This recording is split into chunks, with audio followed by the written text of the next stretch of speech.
नमस्कार, जय भीम जय शिवराय. मी सुमित आपल्यासमोर भारतीय शिक्षण व्यवस्थेतील भोंगळ कारभाराच्या संदर्भात चर्चा करण्यासाठी आलेलो आहे. मित्रांनो, आपल्या सगळ्याला माहिती आहे की सेवेत असलेल्या शिक्षकासाठी किंवा सेवेत येऊ पाहणाऱ्या शिक्षकासाठी किंवा भावी शिक्षकासाठी TET म्हणजे टीचर इलिजिबिलिटी टेस्ट, त्याला आपण शिक्षक पात्रता परीक्षा म्हणतो. ही शिक्षक पात्रता परीक्षा अनिवार्य केलेली आहे. सेवेत असलेल्या शिक्षकासाठी सुद्धा ती परीक्षा अनिवार्य आहे आणि सेवेत येणाऱ्या किंवा सेवेत येऊ पाहणाऱ्या अशा भावी शिक्षकांसाठी सुद्धा TET ही शिक्षक पात्रता परीक्षा अनिवार्य आहे. आणि ही परीक्षा अनिवार्य असताना किंवा ही परीक्षा कंपल्सरी असताना ह्या परीक्षेचं नियोजन उद्या रविवार दिनांक 28 जून 2026 रोजी महाराष्ट्रातल्या वेगवेगळ्या परीक्षा केंद्रावरती असं नियोजन केलेलं होतं. आणि परीक्षा देण्याच्या निमित्तानं महाराष्ट्रातल्या वेगवेगळ्या परीक्षा केंद्रावर विद्यार्थी जाण्याकरिता निघालेले होते. कारण सगळेच विद्यार्थी, आमचा जो DED BED धारक आमचा जो सगळा वर्ग आहे हा ग्रामीण भागातला सगळा विद्यार्थी आहे. हा ग्रामीण भागातला विद्यार्थी परीक्षा देण्याच्या निमित्ताने गावाकडून शहराकडे निघालेला असताना दुपारच्या वेळेत किंवा सकाळ संपत असताना सोशल मीडियाच्या माध्यमातून असेल, इलेक्ट्रॉनिक मीडिया माध्यमातून असेल किंवा वेगवेगळ्या प्रसार माध्यमातून असेल, एक बातमी त्या ठिकाणी ब्लिंक करायला लागते. ब्रेकिंग न्यूज म्हणून ती बातमी यायला लागते. ती बातमी आहे TETचा पेपर फुटल्यामुळे रविवार दिनांक 28/6/2026 रोजी होणारी परीक्षा पुढे ढकलण्यात येत आहे. ही बातमी माझा बेरोजगार DED BED धारक बघतो आणि परीक्षेकरिता निघालेला हा माझा मित्र त्याची गाडी U-टर्न घेतो आणि पुन्हा एकदा गावाकडे निघतो. ही अत्यंत दुर्दैवी अवस्था भारतीय शिक्षण व्यवस्थेमध्ये झालेली आहे. माझ्या देशातला भावी नागरिक घडवणारा हा जो शिक्षक आहे, या शिक्षकाची ही भयानक परिस्थिती आहे की त्याचा पेपर फुटतो. शिक्षणाला सरस्वती म्हटलं जातं. मग मी या व्हिडिओच्या माध्यमातून आपल्या सगळ्यांना विचारू इच्छितो, सरस्वतीचा लिलाव होतोय का? सरस्वतीचा लिलाव होत आहे का? 10 लाख द्या ते पेपर घ्या, 2 लाख द्या पेपर घ्या. काय लावले? माझा DED BED धारक माझा मित्र दिवस रात्र लायब्ररीमधून जो बसून अभ्यास करतोय, त्याच्या डोळ्यात स्वप्न आहे उद्या मला शिक्षक व्हायचं आहे. त्याच्या डोळ्यात स्वप्न आहे उद्या मला माझ्या देशाचा भावी नागरिक घडवायचा आहे. प्रामाणिकपणे तो अभ्यास करतोय, प्रामाणिकपणे तो कष्ट करतोय. प्रामाणिकपणे कष्ट करणाऱ्या, प्रामाणिकपणे अभ्यास करणाऱ्या DED BED धारक विद्यार्थ्यावरती हा अन्याय नाही आहे का? उद्या होणारा हा जो TETचा पेपर आहे हा रद्द झाला. कोणी 4-5-50 लोकांनी हा पेपर फोडला असेल, परंतु त्या 5-50 लोकांची शिक्षा या राज्यातील तमाम 6 लाखाच्या वर असणाऱ्या माझ्या DED BED धारक बांधवांना ही शिक्षा.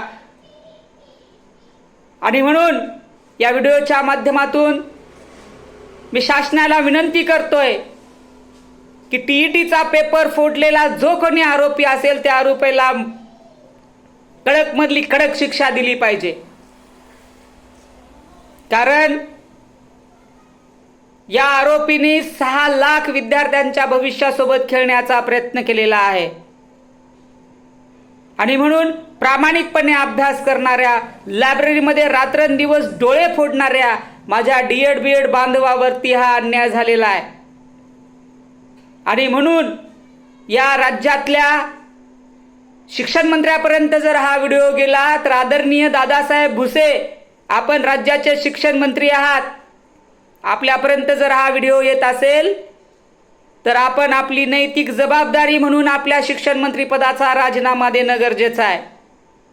कारण या देशामध्ये ह्याच्या अगोदर नीटचा पेपर फुटतो, याच्यानंतर TETचा पेपर फुटतो. शिक्षण आहे की खेळ खंडोबा लावलाय आपण? या देशातल्या बेरोजगार युवकांच्या भावनांशी खेळण्याचं काम इथली व्यवस्था करायला लागलेली आहे. काय चाललंय? आमदार फोडतायत, खासदार फोडतायत, पेपरही फोडतायत. कसल्या पद्धतीचं प्रशासन आपण चालवत आहेत? कसल्या पद्धतीचं शासन आपण चालवत आहेत? काय अपेक्षित आहे आपल्याला? कशा पद्धतीनं देश घडवणं अपेक्षित आहे? शिक्षण व्यवस्थेत जर अशा पद्धतीनं भ्रष्टाचार होत असेल तर त्या शिक्षकाकडनं काय अपेक्षा करायची आहे? भ्रष्टाचारी मार्गातनं ज्या शिक्षकाच्या नियुक्त्या होतात त्या शिक्षकाकडनं काय अपेक्षा की तो उद्या देशाचा भारत चांगला घडवेल? TETचा पेपर फुटला तो तर ठीकच आहे, पण शिक्षक भरती मध्ये सुद्धा भ्रष्टाचार. लाखो रुपये देऊन त्या ठिकाणी शिक्षकांच्या नियुक्त्या केल्या जातात. हे सर्व ज्ञात आहे, सगळ्यांना माहिती आहे ही गोष्ट. खाजगी शिक्षण संस्थांमध्ये लाखो रुपयांचा व्यवहार करून शिक्षकांच्या भरत्या केल्या जातात, शिक्षकांची नियुक्ती केली जाते. आणि म्हणून खरी गुणवत्ता असलेला हा जो हाडाचा शिक्षक आहे, या हाडाच्या शिक्षकावरती मात्र या ठिकाणी अन्याय होताना आपल्याला दिसत आहे. असं म्हणतात ना, पैसा फेको तमाशा देखो, अशा पद्धतीचा धंदा या ठिकाणी शिक्षण व्यवस्थेमध्ये लावलेला आहे. ज्याच्याकडे पैसा आहे त्याला नोकरी आहे, हे अशा पद्धतीचं घाण व्यवस्था या शिक्षण क्षेत्रामध्ये करून ठेवलेली आहे. आणि म्हणून या ठिकाणी हा व्हिडिओ जर समजा शिक्षण आयुक्तांपर्यंत गेलेला असेल तर आयुक्त साहेबांना माझी विनंती आहे, साहेब, ह्या देशातला कर्तबगार TET पात्र, CTET पात्र, टेट पात्र, अशा वेगवेगळ्या परीक्षा पात्र असलेला माझा D.Ed. B.Ed. धारक मित्र शिक्षक भरतीची मोठ्या अपेक्षेने तो वाट बघतो आहे. ती शिक्षक भरती जलद आणि मोठ्या संख्येनं होणं अपेक्षित आहे. गेल्या एक वर्षापासून अभियोग्यता आणि बुद्धिमत्ता चाचणी दिलेले हे विद्यार्थी शिक्षक भरतीच्या या प्रतीक्षेमध्ये आजही आहेत. बेरोजगार युवकांना, D.Ed. B.Ed. धारक युवकांना रोजगार मिळत नाही आणि गोरगरीब विद्यार्थ्याला त्या ठिकाणी शिक्षण मिळत नाही. ही अशी दुर्दैवी अवस्था शिक्षण विभागामध्ये झालेली आहे. आणि म्हणून एक नैतिक जबाबदारी म्हणून या ठिकाणी या राज्याचे शिक्षण मंत्री आदरणीय दादासाहेब भुसे यांनी आपल्या शिक्षण मंत्री पदाचा राजीनामा द्यावा अशी मागणी मी वैयक्तिक आणि मी एक प्रतिनिधित्व आहे, मी केवळ एक प्रतिनिधित्व आहे, परंतु या भावना राज्यातील तमाम D.Ed. B.Ed. धारक विद्यार्थी आणि विद्यार्थिनींच्या आहेत. कधीतरी या शिक्षण विभागातला कारभार सुरळीत आणि पारदर्शकपणे होईल अशी अपेक्षा ठेवून या ठिकाणी ही सगळी पोरं शिक्षक भरती असेल, TET असेल, CTET असेल, अशा वेगवेगळ्या परीक्षा देऊन क्वालिफाईड होऊन बसलेले आहेत. या पोरांवरती अन्याय होतो आहे. हा अन्याय किती दिवस सहन करायचा आहे? आणि म्हणून हा व्हिडिओ बघत असलेल्या सुद्धा माझ्या तमाम मित्रांना विनंती आहे की मित्रांनो, आता अन्याय सहन करू नका. आता अन्याय सहन करू नका. TET सारखा पेपर फुटतोय, आता आम्हाला रोडवर उतरलं पाहिजे. आता आम्हाला जाब विचारला पाहिजे. तुम्ही परीक्षा व्यवस्थित घेऊ शकत नाहीत तर आम्हाला परीक्षा पास व्हायचं तुम्ही बंधन का घालताय? तुम्हाला एक पेपर व्यवस्थित घेणं होत नाही तर तुम्ही तोच पेपर अनिवार्यपणे शिक्षकांनी पास झालं पाहिजे, हे बंधन कशासाठी? हा जाब आम्हाला या ठिकाणी शासनाला विचारणं गरजेचं आहे. जोपर्यंत आपण सुशिक्षित तरुण रोडवर उतरत नाही तोपर्यंत ही यंत्रणा दूषित आणि दूषितच राहणार आहे.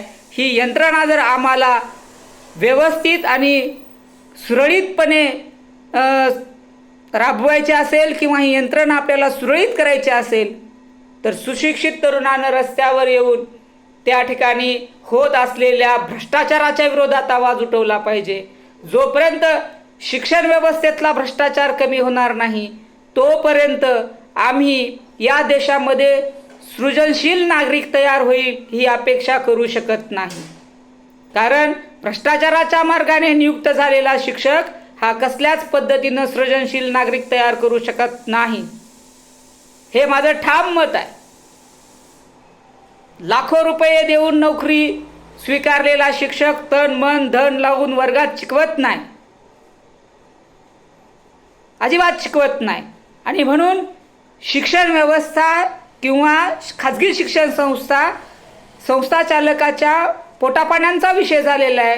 शिक्षण व्यवस्था ही किंवा शिक्षण संस्था पोटापाण्यांसाठी तयार करत नसतात, हे सगळ्यात पहिलं त्या ठिकाणी समजून घेणं गरजेचं आहे. शिक्षण संस्था या समाजसेवेच्या दृष्टीनं तयार केलेल्या असतात, परंतु या शिक्षण व्यवस्था किंवा शिक्षण संस्था काय झालेल्या आहेत? व्यवसाय बनत चाललेले आहेत.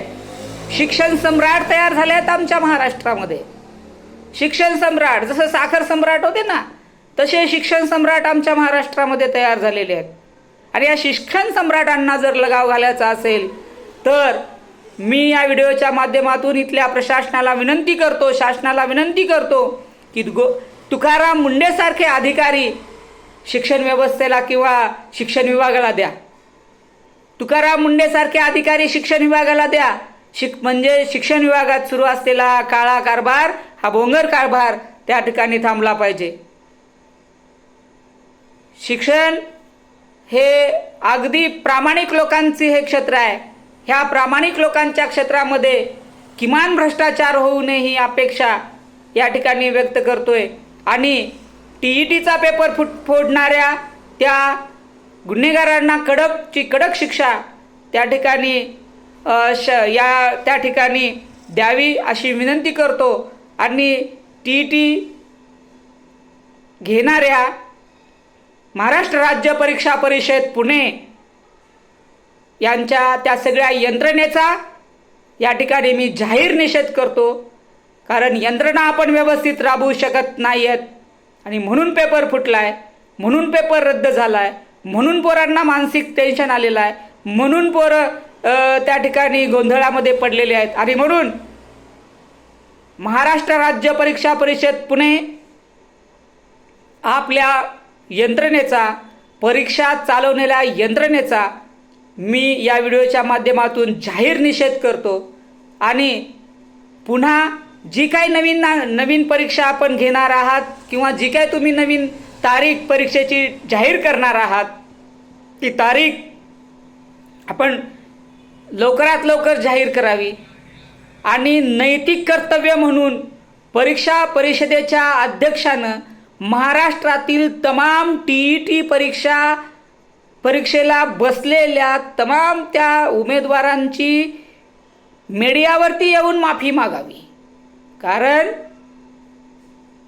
आपलं ते नैतिक कर्तव्य आहे. आणि म्हणून हे सगळं सुरळीत व्हावं हीच एक अपेक्षा. आपण लवकरात लवकर नवीन परीक्षेची तारीख जाहीर करावी आणि नेक्स्ट टाईम होणारी परीक्षा तरी व्यवस्थित व्हावी, तो तरी पेपर फुटू नये अशी एक प्रामाणिक इच्छा या ठिकाणी व्यक्त करतो. आणि शिक्षण व्यवस्थेत असलेल्या सगळ्या या भोंगळ कारभाराचा मी जाहीर निषेध करतो आणि थांबतो. जय भीम, जय शिवराय.